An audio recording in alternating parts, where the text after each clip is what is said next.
नमस्कार, मी रेणुका. तर तुम्हा सर्वांचं म्हणजे यूट्यूब चॅनलमध्ये फार फार स्वागत आहे. तर तुम्ही अगर नाश्त्यामध्ये काही कुरकुरीत असे स्नॅक्स खाण्याचा विचार करताय तर विश्वास ठेवा, ही रेसिपी फक्त तुमच्यासाठी आहे. तर मग उशीर कशाचा, चला सुरू करूयाचा व्हिडिओ. तर ही रेसिपी फारच कमी साहित्यामध्ये बनणारी आहे आणि तुम्ही ही झटपट बनवून खाऊ शकता.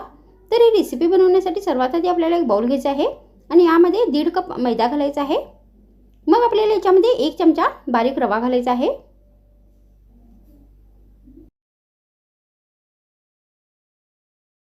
त्यानंतर आपल्याला याच्यामध्ये फ्लेवरसाठी अर्धा चमचा ओवा घालायचा आहे.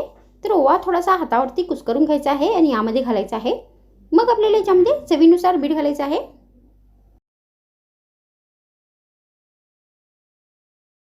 मग आपल्याला याच्यामध्ये 2 चमचे तेल घालायचं आहे. तर मी ते थंड तेलाचा वापर केलेला आहे.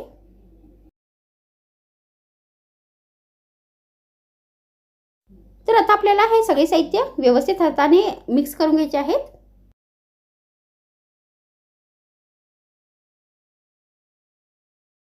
तर आता आपल्याला हे पीठ आणि तेल व्यवस्थित हाताने मिक्स करून घ्यायचे आहे. त्यानंतर आपल्याला याच्यामध्ये पाणी घालायचं आहे आणि पीठ आता हे व्यवस्थित मळून घ्यायचं आहे.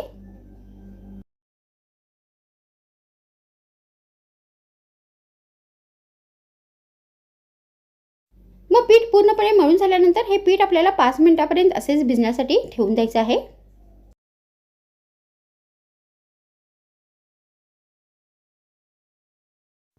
त्यानंतर आपल्याला या पिठाचे गोळे बनवायचे आहेत आणि यांना पीठ लावून या गोळ्यांची पोळी लाटायची आहे.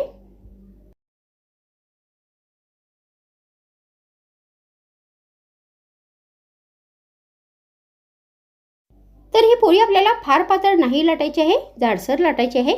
तर मी ते पोळी लाटून घेतलेली आहे. त्यानंतर आता आपल्याला या पोळीचे पीसेस करायचे आहेत, तर त्याच्यासाठी मी इथे चाकू घेतलेला आहे.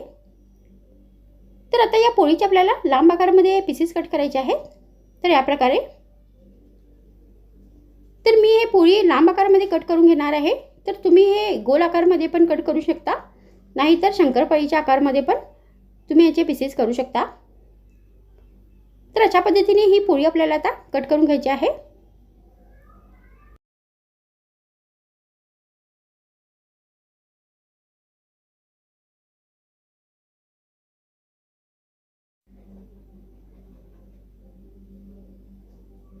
तर पोळी ही कट करून झाल्यानंतर आता आपल्याला हे फ्राय करायचे आहे.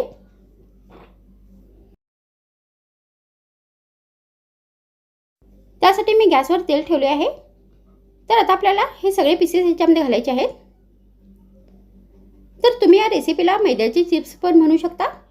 तर आता आपल्याला हे जे पीसेस आहेत ते सगळे या तेलामध्ये घालायचे आहेत आणि गॅस एकदम बारीक ठेवू हे ब्राऊन आणि कुरकुरी होईपर्यंत फ्राय करून घ्यायचे आहेत. तर गॅस बारीक ठेवल्याने हे व्यवस्थित कुरकुरी होतील आणि व्यवस्थित आतपर्यंत तळतील. तर अशा पद्धतीने आता आपल्याला हे सगळे चिप्स कुरकुरीत होईपर्यंत तळून घ्यायचे आहेत.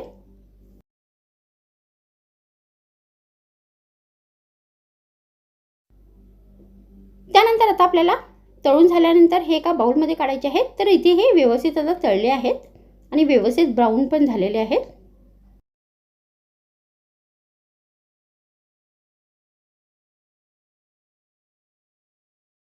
मग शेवटी आपल्याला याच्यावरती चवीनुसार लाल मिरचीची पावडर घालायची आहे. तर तुम्ही याच्यावरती चाट मसाला पण घालू शकता, नाही तर फक्त सॉल्टेड पण यांना तुम्ही सर्व करू शकता. तर अशा पद्धतीने तुम्ही हे मैद्याची रेसिपी बनवून सॉस बरोबर नाश्त्यामध्ये सर्व करू शकता, नाहीतर हिरव्या चटणी बरोबर पण सर्व करू शकता. आणि तुम्ही हे स्नॅक्स बनवून डब्यामध्ये स्टोअर करून पण ठेवू शकता. तर मग आजच्या व्हिडिओमध्ये इतकेच. पुन्हा भेटूया आणखीन एक नवीन व्हिडिओमध्ये. तर मग थँक्स फ्रेंड्स वॉचिंग माय व्हिडिओ.